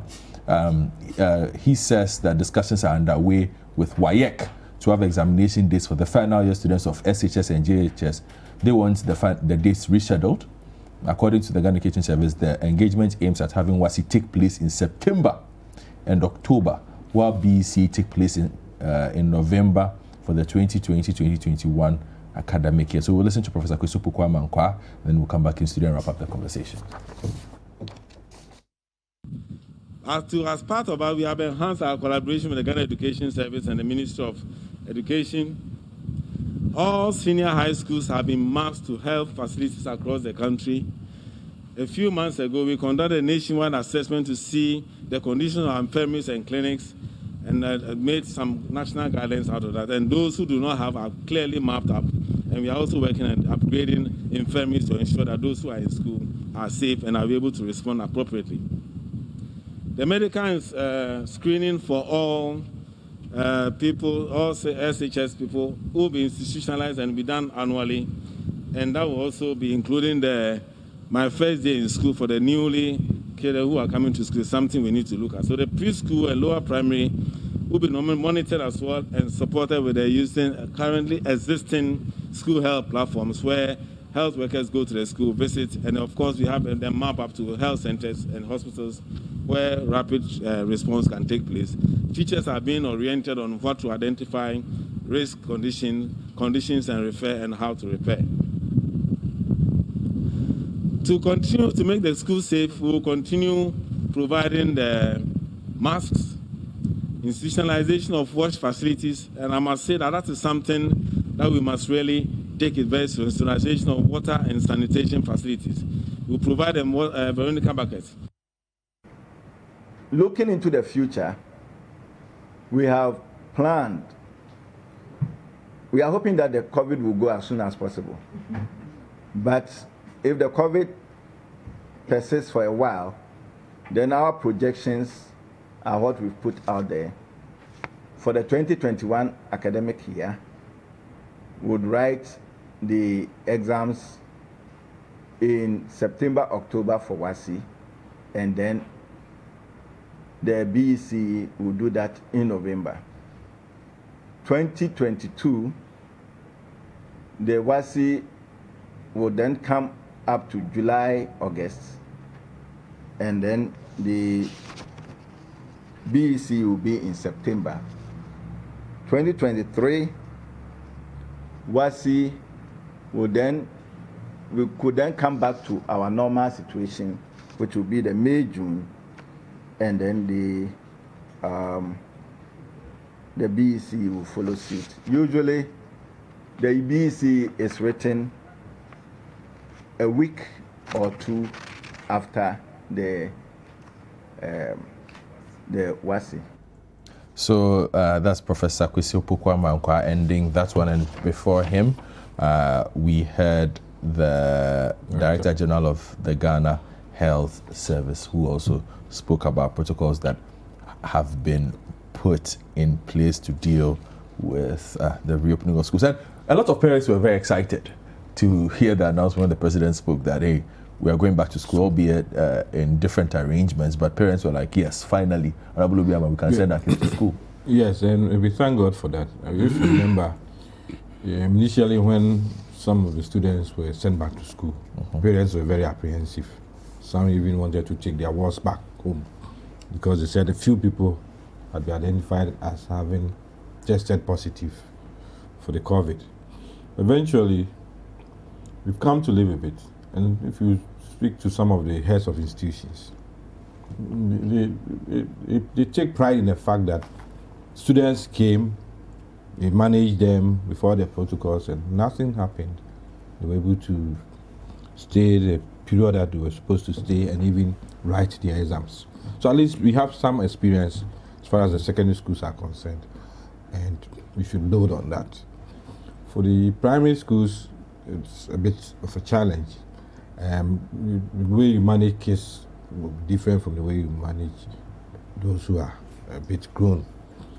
For the universities, we expect them to be more responsible, but that's where you may even have the challenge, because you have all the freedom in the world, and people have their own notions. Some still don't believe that COVID is rare, and that is where the challenge really is, because they would have to follow protocols, and I believe the university authorities should insist that people should wear their masks, there should be social distancing, and there should be the sanitizers and everything at every lecture hall, every hall of residence, to minimize these things. Otherwise, people would want to have their own way.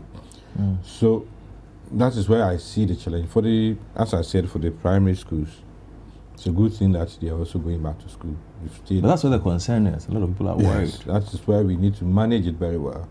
So the teachers should have to double up. If it means even further orientation, they should go through some orientation.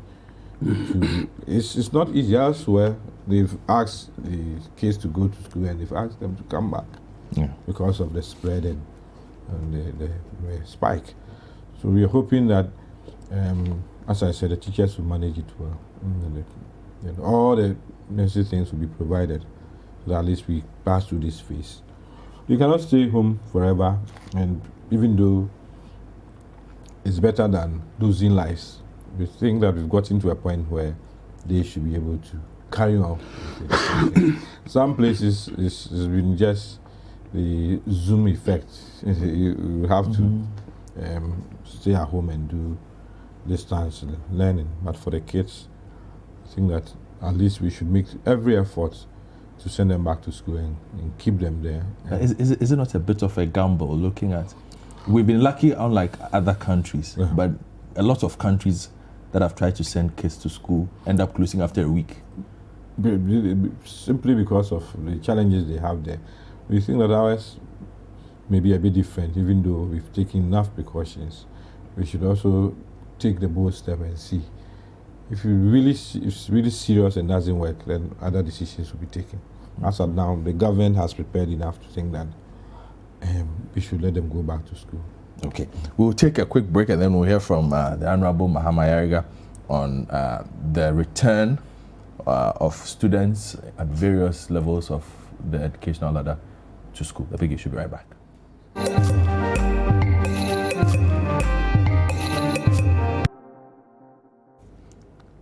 Welcome back, discussing the return of students to school on the big issue. For a lot of parents, from Monday, it's a big day because some schools will allow students to return, and then for those who are going to secondary schools as well, from the weekend, the coming weekend, that will be the big one. But in all this, parents don't have the initial skepticism of sending their children back to school that we experienced earlier last year when we asked that children go back to school, at least at certain categories, to go and write exams. It looks like parents, either they are just tired or they feel a bit more confident about the steps that the government has put in place to make sure that children are safe in going back to school. Which side are you on? For me, there are two issues here that are very, very important. One is about the science.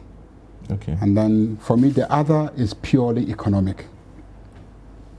President says we should go back to school. Many young people have received admission letters into public universities across the country. And they are being requested to pay different sums of monies pursuant to the Fees and Charges Act passed by Parliament. Really? Ranging from between 2,500 to about 4,500, depending on the course that you have been offered. And if you are not able to pay, then you will not be admitted to the universities. So many young people who have received admission letters are unable to raise the monies to go and pay in order to be admitted. I expect that, consistent with our own admission that the COVID circumstances have thrown the economy into certain unfortunate situations where most people have lost their jobs. For instance, in the hospitality industry, most people have lost their jobs. My constituency, which is a border constituency, depending a lot on the traffic that moves across the sub-region, many jobs have been lost and incomes lost. Now, these young people have admission letters and they will have to go and pay before they are admitted into colleges of education, into technical universities, and to the major universities. I'm talking about public universities, not those who choose to go to private universities.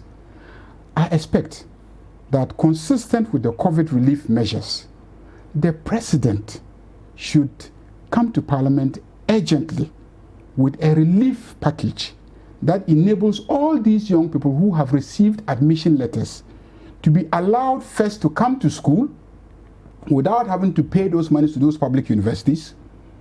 And then whilst they are in school, we as a country determine how we can help the public universities at least to run within the framework of the COVID economy, whilst these young people are getting education. Otherwise, many young people will not be able to attend the universities, even though the president has directed that they should reopen and admit these people. So my side, the NDC side in Parliament, immediately we go back next week. On Friday, the first thing we will be doing, will be moving a motion for us to consider requesting the president, pursuant to the COVID measures that he's been putting in place, to make this arrangement so that all the young people who have received admission letters from the public universities can come in, whether they are able to pay or not. And as a country, we find a way of helping the universities to run in the interim. This is a reality. I mean, assuming that you're a young person who was planning to work and save and pay, given what happened, 9 months of lockdowns and closures and etc. If you're working in the hospitality industry, you lost your jobs. We had the banking crisis hitting us, and then many people in the banking sector lost their jobs. If you're involved in imports, you couldn't travel out there to do anything. And so people who depended on importers, had to suffer if the borders were closed. So many parents and young people just can't afford to pay to benefit from the admission letters that they have been given. So I strongly think that the president must immediately put in place a mechanism to enable all these young people to go to the universities without having to pay the admission fees, and then we can work out a financing mechanism to get the universities running at least for the next 1 year. And that's what we will push for in Parliament, the NDC side of Parliament.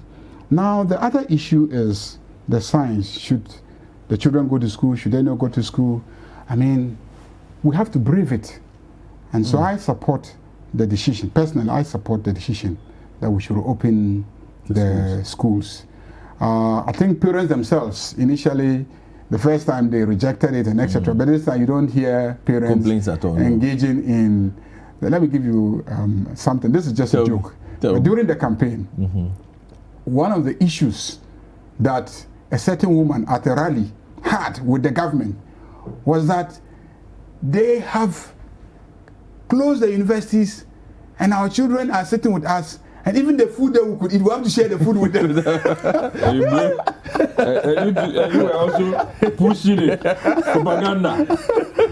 I found that everybody burst started laughing at the rally. We all just started laughing about it. Nobody really thought about it, that the children being at home, are really a burden on the parents. So I think that the parents are really under a lot of pressure.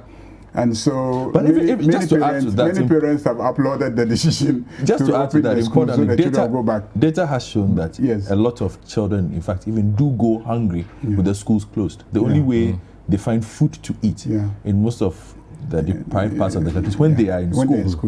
So opening is not a bad idea. Those are some of the issues. Now, I hear about fumigation. Yeah, that's a good thing, isn't it? No, I ask myself, is fumigation informed by the science? If the school was closed for all these months, how long does a virus stay alive outside? How long? I haven't checked the science yet. My science is not up to date. Initially, they said that maybe even 14 days. Maybe the longest it will stay outside is 14 days. So if the schools were closed for that long, what is the basis for using taxpayers' money? They are going to fumigate the schools. What science informs that decision? To expend huge public funds that you are engaged in the fumigation of schools. I think that rather what we should be doing, I saw some recent adverts. I shouldn't be advertising somebody's private business on air, but it's called Ad Air.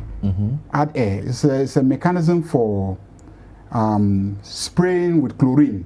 Yeah, I've seen that. You've seen that, Ad Air. Yeah, you spray the chlorine in between, let's say, every morning when they come, they just spray it around like mosquito spray, so that it kills the virus in the air and on the surfaces so that they can sit. But the fumigation, one-time fumigation, if you fumigate today and then one child who is infected enters a classroom and then there are droplets all over the place and he goes home, the following day all the children come back into the same classroom, your fumigation would have done nothing. Especially if the fumigation is 2 months or 3 months after the place was shut down. I don't see the value, the science that informs the decision that fumigation is the way to go, and then we're expending huge public resources. But you've also overlooked the fact that if they have to come to school, and before they come, there's fumigation, assuming they use the product that you're talking about. They come and they are protected. There won't be any virus by the time they arrive in the school. So the fumigation is a waste of public resources. You say that somebody cannot bring the virus. It's a waste of public resoson. Okay. Somebody cannot bring the virus. I think we have a disagreement every morning. On the fumigation principle. The other aspect is the school fees. Yes. Scholarship Secretariat announced long ago that those who enjoyed free education entering into universities would have a certain package. Okay, then we have to pursue that. So the challenge is those who are already in university. But how many students can scholarship? No. The scholarship is after you've come to the university. Yes. Then you now apply. I'm saying that the admission letter is saying that you must pay as an indication that you accept the admission. And that if you don't pay, it will be assumed that you have not accepted the admission. And a deadline is given for that's making not legal, is the it? payment. So that my argument is that if you're waiting for them to come to the university, then you will now give them the scholarship. They don't even come because they haven't paid, and therefore they are not being admitted. And so the arrangement should be that anybody who is given the admission letter by the university should come.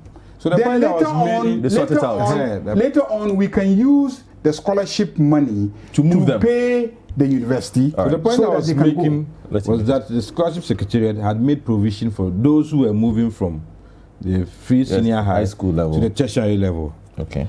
The other ones are those who are already in there, like let's say final year students or level 300 students who didn't go through the free education system or who didn't have this dispensation.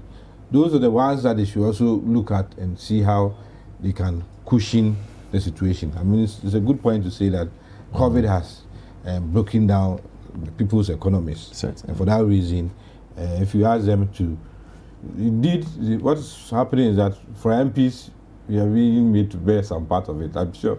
That's why he's screaming so much. because a lot of requests are coming for you. We are inundated with some of these requests that indeed by 13th we're supposed to go to school. Can you help us? I mean, meet us halfway or even cover everything. But that's a good point. But I think the scholarship secretariat will take into consideration some of these things.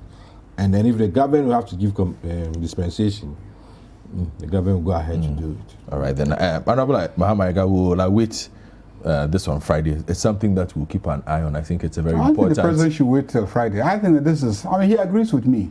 That since the scholarship secretariat has a fund for them when they come, instead of waiting for them to come, let's direct the universities to allow them to come enter. And then we will now deploy the funding from scholarship secretariat to pay the universities. I think you are spot on. I agree with that.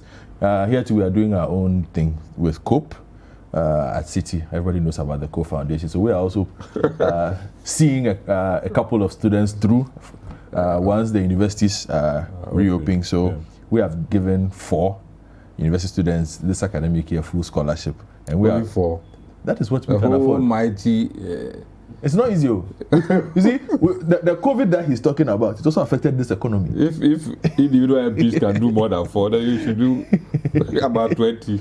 And the thing is, there are also others on it. This is a new batch, so every year we add. So we are doing the bit that we can. That is why we are going to support this movement. We hope you also support the government waiving these fees that we are hearing about. Let me just wrap up quickly with a couple of messages, and then we will be done with 2021's first episode of the big issue. Good morning, sir. This is coming from Eugene in Sunyai. I think we should reduce learning hours and employ a 2-shift system at least daily. This measure is to maintain extreme social distance and contact. It is time we employ Saturday online classes to cut in for the reduced hours.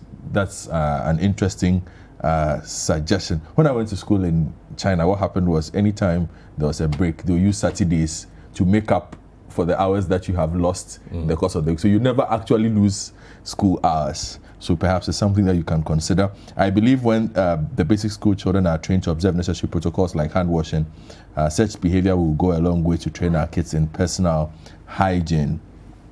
And then a couple of legal questions. They're asking for the interpretation of Order 43, Rule 9 of CI 47. Raman is asking, this says, any person not being a party to the cause of matter. I think this is with regards to the presidential election the petition. presidential election petition. Well, that's not a matter on the table today, so Raman, forgive me. Tinero from Hohoi also sends one, but I think Honorable Mahama Ayariga has answered this question. They will be in Parliament to do their work. They are challenging the legality of the president. You choose, but pick and choose. They are doing their work as parliamentarians, so you will expect to see them in Parliament. So that is how I will end this edition of the big issue. A big thank you to the Member of Parliament for Boku Central, Mahama Ayariga, and a big thank you as well to the Kwapim South Member of Parliament, and your neighbor. Obi, he's my next door neighbor. Also, big thank you to Franklin Kuja, Dr. Rashid Rahman, Executive Director, African Center for Parliamentary Affairs. And wear your masks. Yes, everybody should wear their mask. I have mine here. As soon as I'm done and I step out, I'm going to wear it. Have a good weekend. My name is Godfred Akuto Boafo.